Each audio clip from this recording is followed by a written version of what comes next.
कर्म का बंधन अवश्य निर्मित होता है, किंतु कार्य का बंधन निर्मित नहीं होता पार्थ। तुम्हें कर्म और कार्य के बीच क्या भेद है, ये जानना आवश्यक है। सभी कर्म कार्य, किंतु सभी कार्य कर्म नहीं। कर्म उस कार्य को कहते हैं जिसके साथ फल की आशा जुड़ी हो। मनुष्य जब भी सुख की, संपत्ति, प्रशंसा की आशा रखकर कोई कार्य करता है तो वो उस कार्य के फल से बंध जाता है। जब किसी कर्म को फल की आशा से किया जाए तो उसे सकाम कर्म योग कहते हैं, और जब किसी कर्म को बिना किसी फल की आशा से किया जाए तो उसे निष्काम कर्म योग कहते हैं। इसी कारण से उसे बार बार जन्म लेना पड़ता है। वास्तव में मनुष्य को कोई कर्म नहीं बांधता, कर्म से जुड़ी आशाएं उसे बांधती।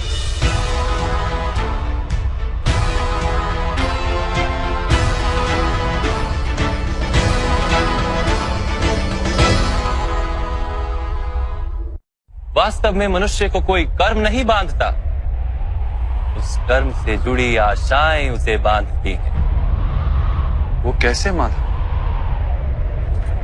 यदि इस युद्ध में तुम्हें विजय होने की आशा है तो पराजित होने पर तुम्हें भीषण दुख होगा, और वो दुख तुमसे कोई अन्य कार्य करवाएगा जिसके लिए तुम्हें दूसरा जन्म लेना पड़ेगा। और यदि तुम विजयी हुए तो तुम्हारा अहंकार बढ़ेगा, और वो अहंकार तुम्हें विश्व विजय के लिए प्रेरित करेगा, तुमसे हत्याएं करवाएगा, और उसका पाप तुम्हें बांधेगा। विचार करो, यदि तुम्हें इस युद्ध में ना विजय का मोह और ना पराजय का भय, तो इस युद्ध के अंत में तुम्हें सुख प्राप्त होगा या दुख प्राप्त होगा? ना सुख माधव, ना ही दुख। अर्थात तुम्हारा सुख, दुख, हताशा, निराशा, अहंकार युद्ध के कारण नहीं है। युद्ध के साथ तुमने जो आशाएं बांधी हुई हैं, उसके कारण है। क्या ये सत्य नहीं है पार्थ?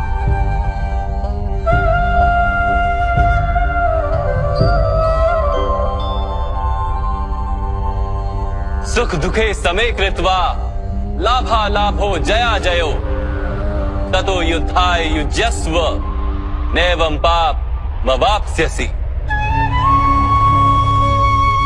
अर्थात सुख दुख को समान मानकर लाभ हानि जय पराजय का विचार किए बिना यदि तुम युद्ध करोगे कौन्तेय, तो तुम पाप के भागी नहीं बनोगे। इसी को कर्म योग कहते हैं। जो सांख्य का ज्ञान प्राप्त कर लेता है वो ये जान लेता है कि वो शरीर नहीं, केवल एक आत्मा है।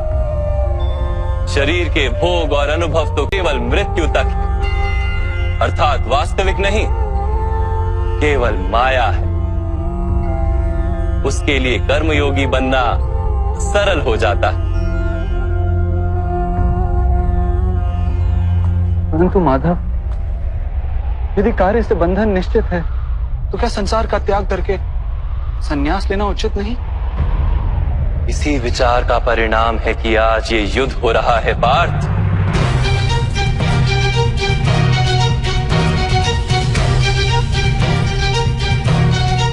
विचार करो, जब सत्व गुण से भरे धर्म को जानने वाले लोग कर्मों का त्याग करते हैं, तब अधर्म से भरे लोग भी संसार को चलाते हैं।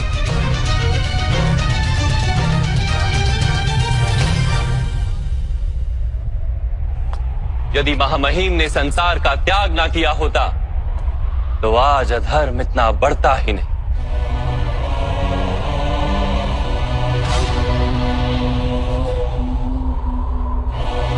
और तुम्हारे पिता ने यदि संन्यास ना लिया होता तो आज भ्राता युधिष्ठिर सुख से राज कर रहे होते।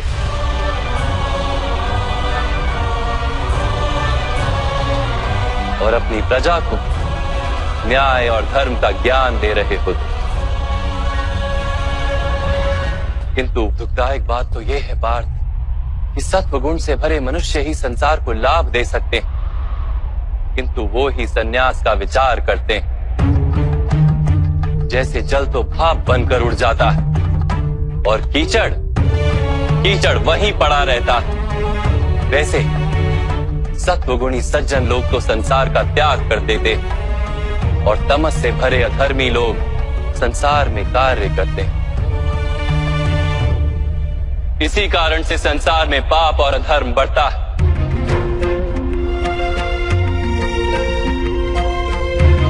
किंतु कर्मयोग इस विचित्र स्थिति से सारे संसार का रक्षण करता है।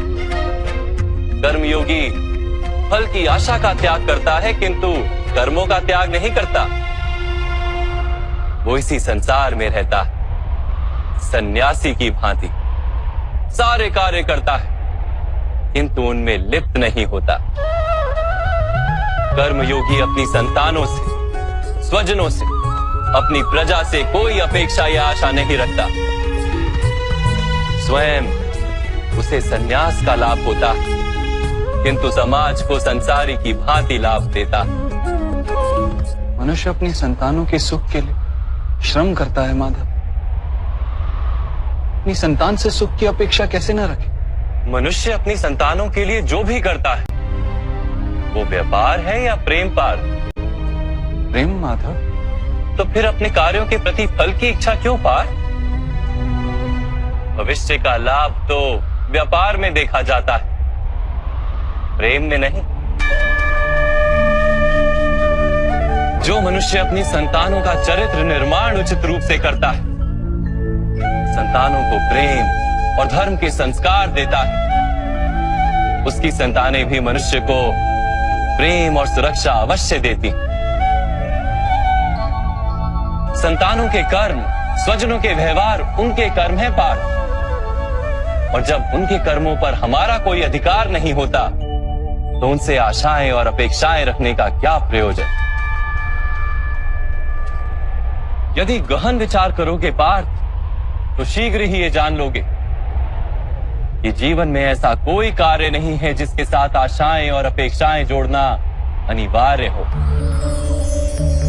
जब सृष्टि ही परमात्मा है और मनुष्य स्वयं परमात्मा का अंश है तो सारे कार्य परमात्मा ही करते हैं, मनुष्य स्वयं कुछ नहीं करता। यही कर्मयोग का मूल सिद्धांत है पार्थ।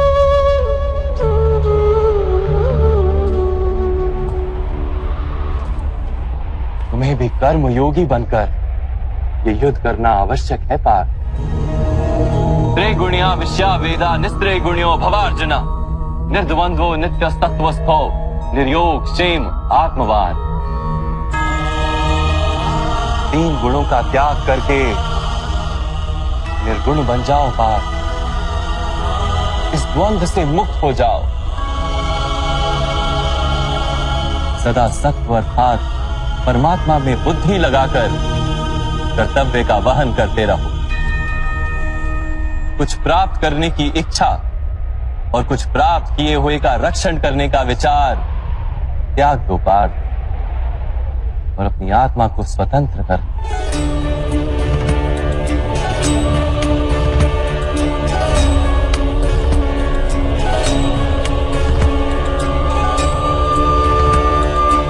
स्मरण रहे पार्थ,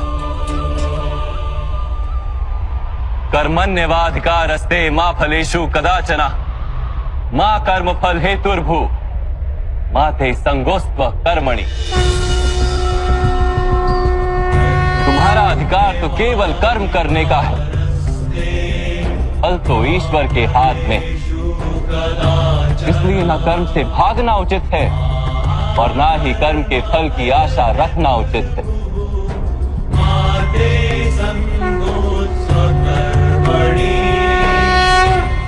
जो फल का त्याग कर दे परंतु कर्म का त्याग ना करे, ऐसे कर्म योगी को कैसे जाना जा सकता है माधव? विश्या विनिवर्तन्ते निराहारस्य देहिनः रसवर्जम रसोप्यस्य परम दृष्ट्वा निवर्तते। सुनो पार्थ, जो स्वाद से छूटने के लिए भोजन का ही त्याग कर देता है, वास्तव में उसके मन से स्वाद की लालसा कभी जाती ही नहीं। उसे दोहरी हानि होती है। एक तो वो निर्बल हो जाता है, जिसके कारण परमात्मा को प्राप्त करने का जो प्रयत्न अनिवार्य है उसे वो नहीं कर पाता, और दूसरा, सदा ही उसका मन स्वाद की लालसा से भरा रहता है। इसलिए भोजन का त्याग करने से उत्तम है स्वाद की लालसा का ही त्याग कर दिया जाए। कर्मयोगी अपने मन की सारी लालसाओं को खींच लेता है, जीवन को कर्तव्य मानकर कार्य अवश्य करता है, किंतु उन कार्यों से जुड़ता नहीं।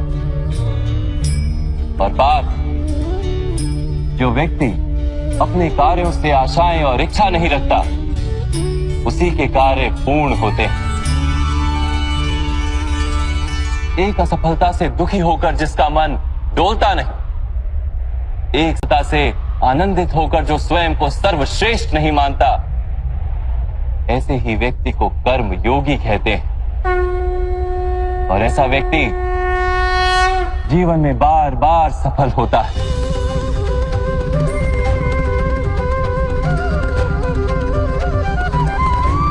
ध्यायतो विषयान पुंसः संगस्तेषु पजायते, संगात संजायते कामा, कामात् क्रोधोऽभिजायते, क्रोधात् भवति सम्मोहः, सम्मोहात् स्मृति विभ्रमः, स्मृति भ्रंशात् बुद्धिनाशो, बुद्धिनाशात् प्रणश्यति। फल की आशा से कामना प्रकट होती है, और कामना का तो स्वभाव है असंतुष्ट रहना। असंतोष से क्रोध उत्पन्न होता है, और क्रोध से मोह जनता है। मोह के कारण व्यक्ति आचार और व्यवहार का ज्ञान ही भूल जाता है। ज्ञान के जाने से बुद्धि चली जाती है, अनुचित प्रकार के कार्य होने लगते हैं, और समाज ऐसे व्यक्ति का शत्रु बन जाता है। और अंत में ऐसे मनुष्य पूर्णतः पतन हो जाता है।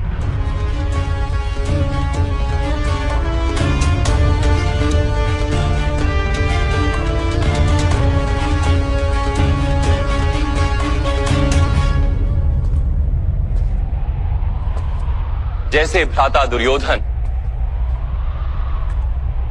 उनके सेनापति महामहिम उनके ही शत्रु हैं, और तुम्हें विजय का आशीर्वाद दिया।